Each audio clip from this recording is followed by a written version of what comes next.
మత్తయి సువార్త 1వ అధ్యాయం 21వ వచనం. ఆమె ఒక కుమారుని కనును, తన ప్రజలను వారి పాపముల నుండి ఆయనే రక్షించును గనుక ఆయనకు యేసు అను పేరు పెట్టుదు అనెను. దేవునికి స్తోత్రం కలుగును గాక. ఇక్కడ దేవదూత చెప్తున్న మాట, మరియకు చెప్తున్న మాట యేసుక్రీస్తు గురించి ఏమంటుంది అక్కడ 21వ వచనంలో, ఆమె ఒక కుమారుణ్ణి కంటుంది, తన ప్రజలను వారి పాపముల నుండి ఆయనే రక్షించును గనుక ఆయనకు యేసు అను పేరు పెడతారు. జాగ్రత్తగా చూడండి, యేసు అనే పేరుకు అర్థం ఏమిటంటే రక్షకుడు. క్రీస్తు అనే పేరుకు అర్థం ఏమిటంటే అభిషక్తుడు. యేసు క్రీస్తు అనే పేరుకు అర్థం ఏంటంటే అభిషక్తుడైన రక్షకుడు, అంటే రక్షించడము కొరకు అభిషేకము చేయబడినవాడు. ఎవరి చేత అభిషేకం చేయబడినవాడు? దేవుని చేత, తండ్రి చేత అభిషేకం చేయబడినవాడు. అంటే యేసుక్రీస్తు ఈ లోకానికి ఎందుకు వచ్చాడు? మనలను రక్షించడానికి. కాబట్టి ఆయనకు యేసు అనే పేరు పెట్టబడింది. రక్షకుడు. ఏమంటున్నాం? రక్షకుడు. ఎవరికి రక్షకుడు? తన ప్రజలను వారి పాపముల నుండి ఆయనే రక్షించును. యేసుక్రీస్తు రక్షించేది దేని నుండి? మనుషుల యొక్క పాపము నుండి. ఎందుకు పాపము నుండి రక్షించాలి? పేదరికం నుంచి రక్షించకూడదా? అనారోగ్యం నుంచి రక్షించడానికి రాకూడదా? ఇంకా ఈ లోకంలో ఎన్నో సమస్యలు ఉన్నాయి, వాటన్నిటి నుంచి రక్షించడానికి రాకూడదా? కేవలం పాపం నుంచే రక్షించడం కోసం ఎందుకు రావాలి? ఎందుకు రావాలి అంటే ఈ లోకాన్నంతటినీ కూడా పట్టి పీడిస్తూ ఉన్న ఒక మహమ్మారి పాపము. ఈ పాపము మనిషిని నరకానికి నడిపిస్తుంది. ఎక్కడికి నడిపిస్తుంది అంటున్నాం? నరకానికి. ఈ లోకంలో ఉన్న ఏ వ్యాధి కానీ, ఏ బాధ కానీ అది తాత్కాలికమే. కాబట్టి ఈ లోకాన్నంతటినీ పట్టి పీడిస్తున్న ఒక మహమ్మారి ఏంటంటే పాపం.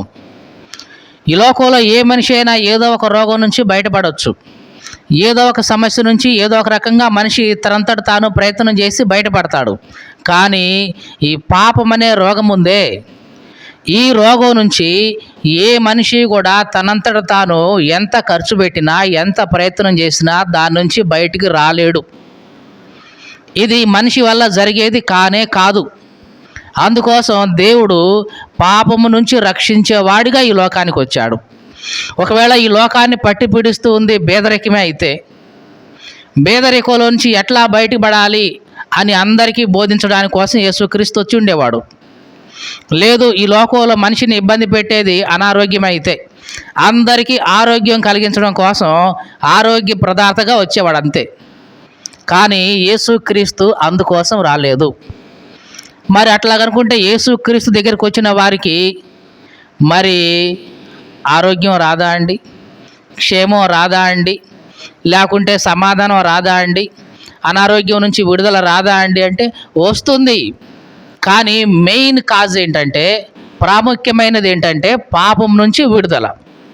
ముందు నీ పాపం నుంచి నీకు విడుదల కలగాలి, తర్వాత మిగతావన్నీ ఆటోమేటిక్గా దాని నుంచి బయటకు వచ్చేస్తాయి. తెలుసా అండి? మానవ జీవితంలో కలుగుతున్న ప్రతి రోగం వెనకాల పాపం ఉంటుంది. దాదాపుగా మనిషి జీవితంలో ప్రవేశిస్తున్న ప్రతి రోగం వెనకాల పాపమే మెయిన్ కారణంగా ఉంటుంది ఎక్కువ శాతం. ఇప్పుడు మనకి వాతావరణం అంతా మారిపోయింది కాబట్టి తింటున్న తిండిలో కల్తీ వస్తుంది, వాడుతున్న వస్తువులో కల్తీ వస్తూ ఉన్నాయి. వీటి వల్ల చాలామంది అనారోగ్య బారిన పడుతున్నారు. ఇది 20%.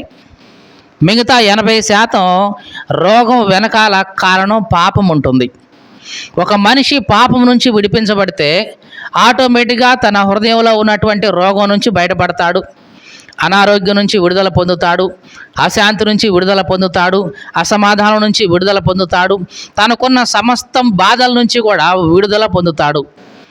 కాబట్టి యేసుక్రీస్తు దేనికోసం వచ్చాడంటే పాపం నుంచి మనిషిని రక్షించడం కోసం వచ్చాడు. ఒకసారి యేసుక్రీస్తు ఒక ఇంట్లోకి వెళ్ళి బోధిస్తూ ఉన్నాడు. అలా బోధిస్తూ ఉన్నప్పుడు చాలామంది ఆ ఇంటి పైకప్పు విప్పేసి పక్షవాయువు గల అతన్ని, ఎవరిని? పక్షవాయువు గల అతన్ని ఆ పరుపుతోనే దించేశారు కిందకి, నలుగురు మనుషులు. యేసు ప్రభు చూశాడు. మనమైతే గనక ఎవరైనా కప్పు ఇప్పి అట్లా దించితే ఏమనుకుంటాం? మీరు చెప్పండి. మీకుంది ఒక ఇల్లు అనుకుందాం, ఒక రేకులో లేకుంటే ఏదో అనుకుందాం. యేసుక్రీస్తు నీ ఇంట్లోకే ఉన్నాడు అనుకుందాం. చుట్టూ వెళ్ళడానికి దారి లేదు. పైన పెంకులు తీసేసి లేదా కప్పు కొంచెం ఇప్పేసి ఆ కప్పు లోపల నుంచి ఒక వ్యక్తిని దించితే నువ్వేమనుకుంటావు? నా ఇంటిని పాడు చేస్తావు నీవు. ముందు అదే కదా అనుకునేది మనం. ఆ వ్యక్తి రోగా నుంచి బయటపడ్డాడు ఇవన్నీ కాదు ముందు మనం ఆలోచించేది. ఏ కాడికి మన స్వార్థం ఎట్లా ఉంటుందంటే, నా ఇంటిని పాడు చేశారు వీళ్ళు అనే మనసే ఉంటుంది. కానీ ఆ ఇంటి యజమానికి మాత్రం అట్లాంటిది ఏమీ లేదు. వాళ్ళు ఇంటి పైకప్పు ఊడదీసి ఆ పక్షవాయువు గల అతన్ని యేసు ప్రభు ముందుకు తాళ్ళు పెట్టి దించేశారు. యేసు ప్రభు నిజానికి ఏమనాలి? నీ పక్షవాయువు నుంచి నీకు విడుదల కలుగుతుంది పో అనాలి. కానీ యేసు ప్రభు ఏమన్నాడంటే, ఇదిగో నీ పాపముల నుంచి నీకు విడుదల వస్తుంది, క్షమాపణ వస్తుంది, నేను క్షమిస్తున్నాను నీ పాపముల నుంచి అన్నాడు. అసలు ముందు అతనికి కావాల్సింది ఏమిటి? పక్షవాయువు గలవాడు కదా, కాబట్టి ముందు ఏమి కావాలి? ఆరోగ్యం కావాలి. కానీ యేసు ప్రభు అతనికి ముందు ఆరోగ్యం ఇవ్వకుండా ఏం చేస్తున్నాడు? పాప క్షమాపణ ఇస్తున్నాడు. అంటే తన పాపముల నుంచి క్షమింప చేస్తున్నాడు, అంటే పాప క్షమాపణ ఇస్తున్నాడు. ఎప్పుడైతే యేసు ప్రభు ఈ మాట చెప్పాడో తనలో ఉన్న పాపం అంతా క్షమించబడింది. ఆ పాపం ద్వారా వచ్చిన ఆ పక్షవాతం కూడా బాగుపడింది. లేచి పరిపెత్తుకొని ఇంటికి వెళ్ళిపోయాడు. దేవునికి స్తోత్రం కలుగునుగాక. హల్లెలూయా. మనకు తెలియదండి, దాదాపుగా మనకి జీవితంలో వచ్చే ప్రతి అనారోగ్యం వెనకాల ఒక పాపం అనేది దాగి ఉంటుంది. ఒక పాపం అనేది దాగి ఉంటుంది. అది మనం తెలుసుకొని మన జీవితంలో ఉన్న ఆ పాపాన్ని దేవుని సన్నిధిలో ఒప్పుకొని విడిచిపెడితే దాని నుంచి విడుదల వస్తుంది. లేదండి నేను అట్లా విడిచిపెట్టను, అట్లాగే నా పాపాన్ని నా హృదయంలోనే ఉంచుకుంటా, నా జీవితంలో అట్లా ఉంచుకుంటానంటే అదే రోగంతో నువ్వు అట్లాగే ఉంటావు, అలాగే మరణిస్తావు కూడా. ఒక వ్యక్తి మంచాన పడ్డాడు, మరణానికి దగ్గరగా ఉన్నాడు. ఇట్లాగా ఒక పాస్టర్ గారు వెళ్ళి, ఏమండి మీకోసం నేను ప్రార్థన చేశాను, దేవుడు నాకు ఒక విషయాన్ని చూపించాడు, పలానా వ్యక్తి మీద మీరు బాగా కోపంగా ఉన్నారంట, ఆ వ్యక్తిని బాగా క్షమించకుండా మనసులో బాగా పగ ప్రతీకారాలతో ఉన్నారంట, ఆ వ్యక్తిని కనుక మీరు క్షమిస్తే, ఏమన్నాడు? నువ్వు ఎవరినైతే ద్వేషిస్తున్నావో, ఎవరి మీద అయితే పగ పెంచుకున్నావో, పగబట్టుకున్నావో ఆ వ్యక్తిని కనుక నీవు క్షమించిస్తే కనుక నీ రోగం నుంచి నీకు విడుదల వస్తుంది, నీ మంచం నుంచి దిగేసి మంచి ఆరోగ్యంతో ఉంటావు అని అంటే, ఈ మంచంలో ఉన్న వ్యక్తి ఏమన్నాడంటే, నేను చచ్చినా సరే వాడిని క్షమించేది లేదు. ఏంటంట? నేను చచ్చిపోయినా పర్లేదు కానీ వాడిని మాత్రం క్షమించేది లేదు అన్నాడు. నిజమే, ఈ లోకంలో చాలామంది చావడానికైనా సిద్ధపడుతున్నారు కానీ వాళ్ళల్లో ఉన్న పాపాన్ని మాత్రం తీసుకోవడానికి ఇష్టపడట్లేదు. పగ, ప్రతీకారం, క్షమించలేని మనసు, ఇవేనండి నిన్ను పరలోకాన్ని నుంచి దూరం చేసేది. తెలుసా అండి? ఎదుటి వ్యక్తిని క్షమించలేకపోతే అట్లాంటి మనసు నిన్ను పరలోకంలోకి తీసుకెళ్ళదు, నరకానికి తీసుకెళ్తుంది, ఇంటి బయట పెట్టేస్తుంది. మనకు బాగా తెలుసు తప్పిపోయిన కుమారుడు యొక్క ఉపమానం. ఒక తండ్రికి 2 కుమారులు ఉన్నారు. చిన్నవాడు తండ్రితో గొడవాడి, నాయనా ఆస్తిలో నాకు వచ్చే వాటా అయ్యి అని చెప్పేసి తండ్రి మీద గొడవ పెట్టుకొని మొత్తానికి తన వంతు వచ్చే వాటా మొత్తం తీసేసుకొని అంతా సమకూర్చుకొని సూటు బూటు అన్నీ కట్టుకొని డబ్బు పట్టుకొని సిటీకి వెళ్ళిపోయాడు, దూరదేశానికి వెళ్ళిపోయాడు, దుర్వ్యాపారం చేశాడు. దుర్వ్యాపారం అంటే చెడ్డ వ్యాపారం, అంటే జారత్వం చేయటం, వ్యభిచార గృహాలకు వెళ్ళడం, జోదం ఆడటం, మద్యం సేవించటం, తాగుబోతనం, పేకాట, ఇవన్నీ కూడా దేనికి సంబంధించినవంటే దుర్వ్యాపారం. ఇట్లాగా దుర్వ్యాపారం చేసి తన ఆస్తిని అంతా కరగదీసుకున్నాడు. చేతిలో చిల్లిగవ్వ లేదు. చేతిలో డబ్బులు ఉన్నప్పుడు చుట్టూ చాలామంది ఫ్రెండ్స్ తయారయ్యారు. ఎప్పుడైతే చేతిలో డబ్బులు అయిపోయినాయో అసలు ఇవి ఒక్కళ్ళు కూడా రావలేదు చూడటానికి. లోకం యొక్క పరిస్థితి ఇట్లాగే ఉంటుందండి. నీవు వాళ్ళకు ఉపయోగపడతావు అనుకున్నంత కాలం వాళ్ళు వస్తుంటారు, పోతుంటారు, మంచి చెడ్డ అన్నీ నీ చుట్టూ చేరతారు. ఇది ఎట్లాంటిదంటే బెల్లం చుట్టూ ఈగలు ముసిరినట్లుగా ఉంటుంది. బెల్లం ఉన్నంత కాలం ఈగలు ముసురుతాయి. ఆ బెల్లం కాస్త అయిపోయింది, ఒక్క ఈగ కూడా అక్కడ వాలదు. వాలుతుందా? వాలదు. ఎందుకంటే అక్కడ వాటికి ఉపయోగకరమైనది ఏది లేదుగా, ఉపయోగపడేది ఏది లేదుగా. కాబట్టి రావు, వాలవు. ఈ లోకంలో ఉన్న మనుషులందరూ కూడా ఇట్లాగే ఉంటారు. నీవు వాళ్ళకు ఉపయోగపడుతున్నావు అన్నంత కాలం వాళ్ళు నీ చుట్టూ తిరుగుతూ ఉంటారు, నీ కోసం వస్తూ ఉంటారు, పోతూ ఉంటారు. రాకపోకలన్నీ బాగానే ఉంటాయి. కానీ నీ వల్ల వాళ్ళకి ఏ ఉపయోగం లేదు అని అనుకున్నప్పుడు ఇక రావడం మానేస్తారు, నీ వైపు చూడడమే మానేస్తారు. ఈ చిన్న కుమారుడు కూడా తన దగ్గర డబ్బు ఉన్నంత కాలం స్నేహితులు చుట్టూ ఉన్నారు, హ్యాపీగా ఎంజాయ్ చేశారు, తాగించాడు, తాపించాడు, అంతా చేశాడు. కానీ ఎప్పుడైతే డబ్బులు అయిపోయినాయో చిన్నగా ఒక్కొక్కళ్ళు జారుకున్నారు. చివరికి తినడానికి గతి లేక ఒక పందులు మేపే వాడి దగ్గరికి వెళ్ళి, అయ్యా నీ పందులు నేను కాస్తాను, కాస్త నాకు భోజనం పెట్టమంటే, అయితే సాయంత్రం దాకా ఆ పందులన్నీ కాసుకొచ్చి సాయంత్రం అయితే నీకు భోజనం పెడతానన్నాడు. మరి సాయంత్రం దాకా ఉండాలిగా, అప్పుడు దాకా కడుపు కట్టుకుని ఎట్లా ఉంటాడు? ఆ పందులు తినే పొట్టన్నా తినేసి తన కడుపు నింపుకుందాం అనుకున్నాడు. కానీ అప్పుడు అది కూడా అతనికి సరిపోలే, అది కూడా తినడానికి వీలు కాలేదు. అప్పుడు గుర్తొచ్చాడు తండ్రి. అరే, నా తండ్రి అట్లాంటి వాడు, ఎంత ఐశ్వర్యవంతుడు, ఎన్ని పొలాలు ఉన్నాయి, ఎన్ని ఆస్తులు ఉన్నాయి, నేను తండ్రి కుమారుడై ఉండి నా స్థితి ఏంటి ఎట్లాగా? పందులు తినే పొట్టు నేను తినేది ఏంటి? అసలు ఎట్లాంటి స్థితికి వచ్చేసానేంటి అని బుద్ధి వచ్చింది. అప్పుడు బుద్ధి వచ్చి చిన్నగా ఏవైనా సరే తండ్రి దగ్గరికి వెళ్ళిపోదాం, వెళ్ళిపోయి నా పాపాన్ని, నేను చేసిన తప్పును ఒప్పేసుకుందాం. క్షమించకపోయినా పర్వాలేదు, కుమారుడిగా అంగీకరించకపోయినా పర్వాలేదు, కనీసం కూలి వాళ్ళు ఒక్కడిగానా చేరుదాం, అక్కడ హ్యాపీగా భోజనం అన్న దొరుకుద్ది కదా అనుకొని బయలుదేరాడు. ఇతను బయలుదేరాడు. దూరంగా ఉండగానే తండ్రి చూసి పరిగెత్తుకొని వచ్చి మెడ మీద పడి ముద్దు పెట్టుకొని పని వాళ్ళందరిని ఆజ్ఞాపించి, అబ్బాయి ప్రశస్త వస్త్రం ఇతను త్వరగా కప్పండి, పాదములకు చెప్పులు తొడిగించండి, ఉంగరం పెట్టండి, ఇదిగో నా కుమారుడు తిరిగి వచ్చేసాడు అని లోపలికి తీసుకుపోయాడు. ఇక కుమారుడు వచ్చాడన్న సంతోషంతో ఆ రోజు విందు కార్యక్రమం ఏర్పాటు చేశాడు, గానా బజానా అంతా ఏర్పాటు చేశాడు. తండ్రి కదా, తిరిగి వచ్చాడు కొడుకు, సంతోషంగా ఉన్నాడు. ఎందుకంటే కుమారుడికి ఏమీ కాలేదు, మొత్తానికి ఆస్తి పోయినా డబ్బు పోయినా కొడుకు అయితే క్షేమంగా ఉన్నాడు, అంతే చాలనుకున్నాడు. ఇక సంతోషంతో విందు ఏర్పాటు చేశాడు, నాట్యమంతా ఏర్పాటు చేశాడు. ఈ చిన్న కుమారుడు ఇది ఇంట్లో జరుగుతున్న పరిస్థితి. ఈ సమయంలో పెద్ద కొడుకు పొలంలో ఉన్నాడు. సాయంత్రానికి చిన్నగా ఇంటికి వచ్చేసాడు. ఇంటికి రాగానే పొద్దున్నే ఇంటి నుంచి పొలం వెళ్ళేటప్పుడు ఇంట్లో బాగానే ఉంది.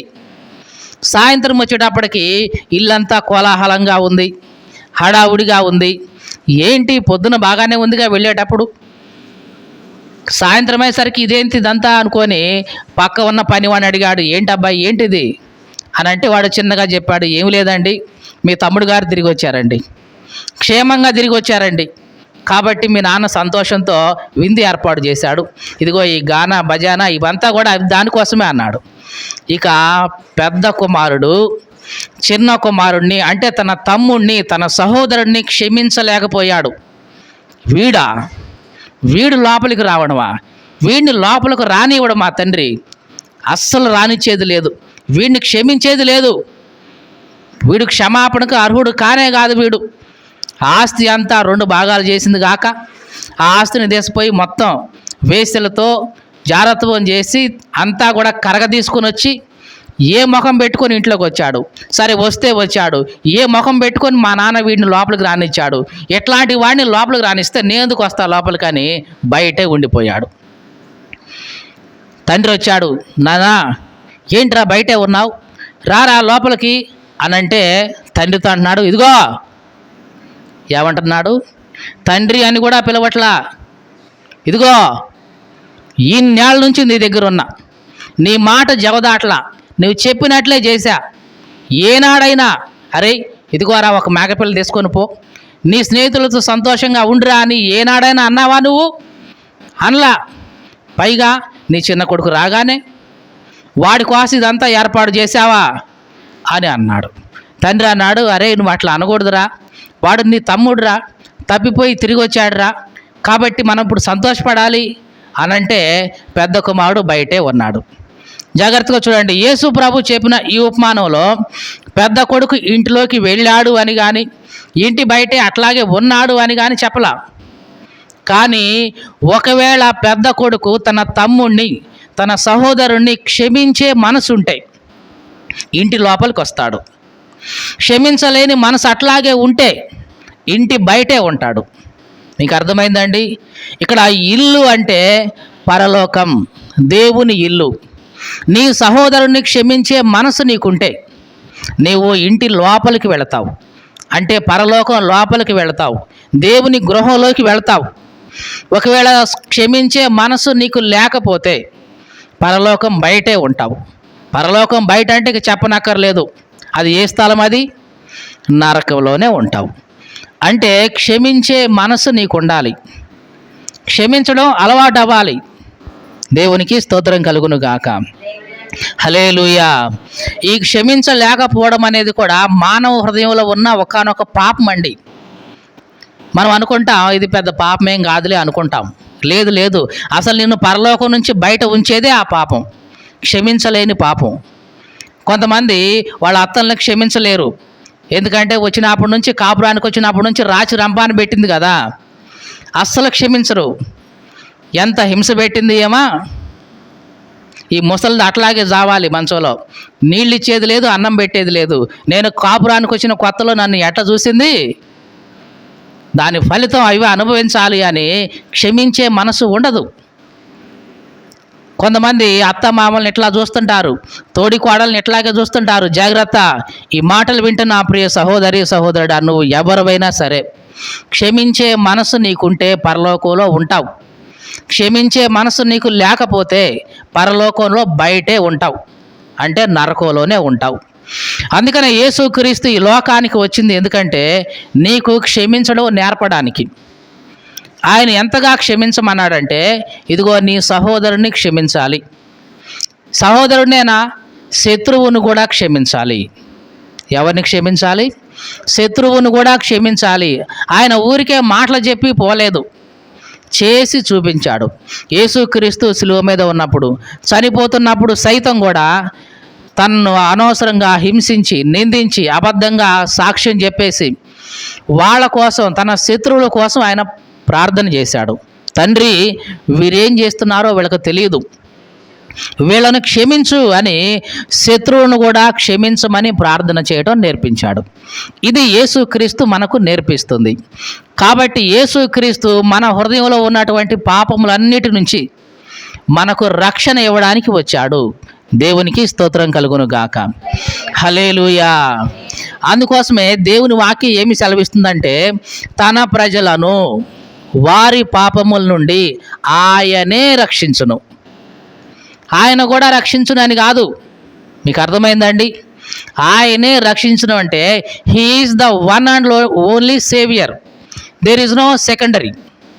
రెండో వాడు లేనే లేడు, ఆయనే రక్షిస్తాడు. నిజంగా నీ జీవితంలో ఉన్న పాపం నుంచి నీకు సంపూర్ణంగా విడుదల కలగాలి అంటే, నీ హృదయంలో ఉన్న దోషం నుంచి నీకు సంపూర్ణంగా విడుదల రావాలంటే రక్షకుడు ఆయనే. ఆకాశం కింద కానీ, లేకుంటే ఆకాశం పైన కానీ, భూమి కింద కానీ, నీళ్ళలో కానీ ఇయ్యబడిన ఏ నామంలో కూడా రక్షణ అనేది లేనే లేదు. యేసుక్రీస్తు నామంలోనే రక్షణ ఉంది అని దేవుని వాక్యం మనకు సెలవిస్తుంది. అందుకని ఇక్కడ రాయబడిన మాట ఏమిటంటే, తన ప్రజలను వారి పాపముల నుండి ఆయనే రక్షించును. ఈ మాటలు వింటున్న ప్రియ సహోదరి సహోదరుడా, యేసుక్రీస్తు ఈ లోకానికి రక్షకుడిగా వచ్చాడు, నిన్ను నన్ను రక్షించడం కోసం. యేసుక్రీస్తు ఈ లోకానికి వచ్చిన ఈ విషయాన్ని క్రిస్మస్ అని సెలబ్రేషన్ చేసుకుంటున్నాం, జరుపుకుంటున్నాం, పండుగ చేసుకుంటున్నాం, బాగానే ఉంది. కానీ యేసుక్రీస్తు దేనికోసమైతే వచ్చాడో ఈ లోకానికి, ఆ రక్షణ నువ్వు పొందుకున్నావా? ఇది ఆలోచించు. యేసుక్రీస్తు ఎందుకోసం వచ్చాడు? నీ పాపం నుంచి నేను రక్షించడానికి. మరి ఆ పాపం నుంచి రక్షణ నువ్వు పొందావా? అలా పొందకపోతే మరి యేసుక్రీస్తు వచ్చాడు అని సంబరాలు చేసుకోవడంలో ఏంటి ఉపయోగం? ఏమండి, ఈ మాట అర్థమైందా? యేసుక్రీస్తు వచ్చాడు, క్రిస్మస్ జరుపుకుంటున్నావు, హ్యాపీగా ఉంటున్నావు, ఇల్లు ఉడుచుకుంటున్నావు, బట్టలు ఉతుక్కుంటున్నావు, కొత్త బట్టలు తీసుకుంటున్నావు, ఇన్ని చేసుకుంటున్నావు. అసలు యేసుక్రీస్తు ఎందుకోసం వచ్చాడో అది నువ్వు చేసావా? రక్షణ పొందావా నీ పాపం నుంచి? రక్షణ పొందావా నీ జీవితంలో ఉన్న దోషం నుండి? అలా పొందలేదు అంటే ఇట్లాంటి క్రిస్మస్లు, మీకు అర్థమవుతుందండి, ఇట్లాంటి క్రిస్మస్లు ఎన్ని చేసుకున్నా ఏం ఉపయోగం? ఎన్ని క్రిస్మస్లు వస్తుంటాయి, ఎన్నో పోతుంటాయి, ఎన్ని చేసినా నీ జీవితంలో పాపం నుంచి రక్షణ పొందకపోతే, పాప క్షమాపణ పొందకపోతే, మారు మనసు పొందకపోతే ఇవన్నీ వృధానేనండి, ఇవన్నీ వృధానే. ఈ మాట వినడం నీకు ఇష్టమున్నా కష్టమైనా ఇదైతే 100కు 100% నిజమే. ఈ లోకంలో ఎంత ఉన్నా సరే, నువ్వు ఏం సంపాదించినా సరే, పాప క్షమాపణ పొందకుండా చనిపోతే చివరకు నరకంలోనే ఉంటావు. చాలామంది ఏం చేస్తున్నారంటే ఈ లోకంలో వాళ్ళకున్న ఆయుష్ని, వాళ్ళకున్న తెలివితేటలు, వాళ్ళకున్న శక్తి, లోకంలో ఉన్న డబ్బు, పేరు, సంపద, ఆస్తి, అంతస్తులు వీటి కోసం ఉపయోగిస్తున్నారు. మరి పాప క్షమాపణ వద్దనుకుంటున్నాం. అలాగే వద్దనుకొని జీవితాన్ని అలాగే కొనసాగించుకుంటూ పోతున్నాం. కాబట్టి మనలను మనం పరీక్షించుకోవాలి. యేసుక్రీస్తు ఎందుకోసమైతే ఈ లోకానికి వచ్చాడో అది మన జీవితంలో నెరవేరుస్తున్నామా లేదా? అంటే కనీసం రక్షణ పొందుకున్నామా లేదా? పాప క్షమాపణ. పాప క్షమాపణ అంటే అసలు ముందు పాపం అంటే ఏంటి? పాపం అంటేనండి దొంగతనం చేయటం అండి, పాపం అంటే అండి నరహత్య అండి, పాపం అంటే అండి వ్యభిచారం అండి, పాపం అంటే అండి ఇదిగో తాగుబోతనం అండి, పాపం అంటేనండి పేకాట అండి. ఇవి కాదు, ఇది ఒక రకమైన పాపమే. కానీ దేవుని యొక్క ఆజ్ఞ అతిక్రమిస్తే ఇదంతా. దొంగతనం చేయొద్దు, దేవుని ఆజ్ఞ, అది అతిక్రమిస్తే పాపం. వ్యభిచరించొద్దు, దేవుని ఆజ్ఞ, అది అతిక్రమిస్తే పాపం. ఇట్లాగా దేవుని యొక్క ఆజ్ఞ అతిక్రమిస్తే అది పాపం. మీకు అర్థమైందండి? పాపము అంటే ఏమిటంటున్నాం? ఆజ్ఞను అతిక్రమిస్తే పాపమే. మరి యేసుక్రీస్తు నీ కోసం రక్షకుడిగా వచ్చాడు. రండి నా దగ్గరికి క్షమాపణ పొందండి అన్నాడు, నా దగ్గరకు రండి అన్నాడు. మరి ఆయన మాటను తృణీకరిస్తే అది కూడా పాపమే కదా. కాబట్టి మనలను మనం పరీక్షించుకోవాలి. యేసుక్రీస్తు ఈ లోకానికి ఎందుకోసమైతే వచ్చాడో, దేవా నీవు నా కోసం రక్షకుడిగా వచ్చావు నాయన, మరి నేనైతే ఇంతకాలం అట్లాగే ఉన్నాను ప్రభువా, రక్షణ పొందకుండానే ఉన్నాను ఆయన. ఇర్మియా గ్రంథంలో ఒక చోట రాయబడి ఉంది ఏంటంటే, ఇదిగో కోతకాలం గతించిపోయింది, గ్రీష్మకాలం కూడా జరిగిపోయింది, మనం ఇంకా రక్షణ పొందకుండానే ఉన్నామే.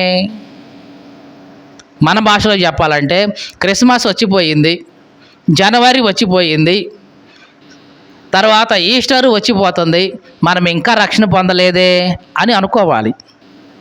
మన జీవితంలో ఎన్ని క్రిస్మస్లు వస్తున్నాయి, ఎన్ని జనవరిలు వస్తున్నాయి, ఎన్ని ఈస్టర్లు వస్తున్నాయి, మరి మన సంగతి ఏంటి?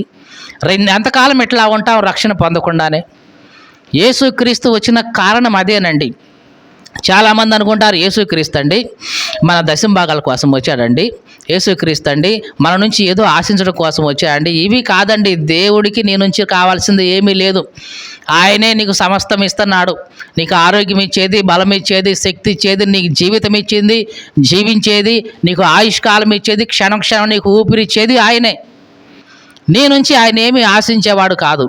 కానీ పాపం నుంచి నువ్వు విడుదల పొందాలని, నీతిగా బ్రతకాలని, దేవుని కోసం ఇదిగో దీనత్వంతో నువ్వు ఈ లోకంలో జీవించాలని, నువ్వు ఎక్కడి నుంచి అయితే వచ్చావో పరలోకం నుంచి, మరలా ఈ లోకంలో చనిపోయిన తర్వాత మరలా ఆ పరలోకం చేరాలని యేసుక్రీస్తు నీ కోసం నా కోసం భూమి మీదకి వచ్చాడు. లేకపోతే దేవుడైన ఆయన మనిషిగా ఈ లోకంలోకి రావాల్సిన పనే లేదండి. దేవుని యొక్క సృష్టిలో ఈ భూమి అనేది ఒక చిన్న నలుసు లాంటిది. మళ్ళీ చెప్తున్నానండి, దేవుని యొక్క ఈ విశ్వమంతటిలో ఈ భూమి అనేది ఒక చిన్న నలుసు లాంటిదే. అట్లాంటి నలుసు లాంటి భూమి మీదకి, భూమే ఒక నలుసు అనుకుంటే మరి భూమిపై ఉన్న ఈ మనిషి ఎంత వాడు? మీరు చెప్పండి. భూమి విశ్వంలో ఒక చిన్న నలుసు లాంటిది అనుకుంటే, మరి ఈ భూమి పైన మనిషిగా నీవు నేను ఎంత? అట్లాంటి ఒక మనిషిగా దేవుడు తనను తాను తగ్గించుకున్నాడు. ఇది నిజంగా యేసుక్రీస్తు నుంచి మనం నేర్చుకోవాల్సింది. చాలాసార్లు మనం ఏంటంటే తగ్గించుకునేదే లేదండి, తగ్గేదే లేదండి అని అనుకుంటాం. యేసుక్రీస్తు లాంటి గొప్ప వ్యక్తే, విశ్వాన్ని సృష్టించిన సృష్టికర్తే, ఆయన తనను తాను తగ్గించుకొని ఈ భూమి లాంటి చిన్న నలుసు మీదకి, ఆ నలుసులో కూడా నలుసు లాంటి ఒక మానవుడిగా నీ కోసం నా కోసం ఆయన వచ్చాడు. రావడమే కాదు, 33.5 సంవత్సరాలు నీలాగా నాలాగా బ్రతికాడు. కానీ పాపం మాత్రం అంటకుండా బ్రతికాడు. మీకు తెలుసా అండి, ఈ లోకంలో యేసుక్రీస్తు 33.5 సంవత్సరాలు శరీరంతో బ్రతికాడు. కానీ పాపం జోలికి వెళ్లకుండా బ్రతికాడు, పరిశుద్ధంగా బ్రతికాడు. ఆ పరిశుద్ధంగా బ్రతికి ఆయన పరిశుద్ధమైన రక్తాన్ని నీ కోసం నా కోసం చిందించాడు. దేనికోసం అంటే నీకు రక్షణ ఇవ్వడానికి. ఏ రక్షణ? పాపం నుండి నీకు రక్షణ ఇవ్వడం కోసం. మరి అట్లాంటి ఘనమైన రక్షణ, శ్రేష్టమైన రక్షణ నీవు పొందుకున్నావా? ఒక్కసారి మనలను మనం పరీక్షించుకుందాం. పొందుకోకపోతే ఇక నుంచి అయినా ప్రార్థన చేద్దాం. ప్రభువా, ఇదిగో నువ్వు దేనికోసమైతే వచ్చావో ఆ రక్షణ నేను ఇంకా పొందలేదు నాయన. నా జీవితంలో ఎన్నో క్రిస్మస్లు వస్తున్నాయి, ఎన్నో జనవరిలు వస్తున్నాయి, ఎన్నో ఈస్టర్లు వస్తున్నాయి పోతున్నాయి. కానీ ఇదిగో దేవా, ఇంకా నేను నా పాపములో ఇట్లాగే ఉండిపోయాను దేవా. రక్షణ పొందలేదు నాయన. దేవా, ఇదిగో కనీసం ఈ క్రిస్మస్కైనా, ఈ నూతన సంవత్సరానికైనా దేవా నాకు రక్షణ దయచేయి ప్రభు అని ప్రార్థన చేసుకుందాం.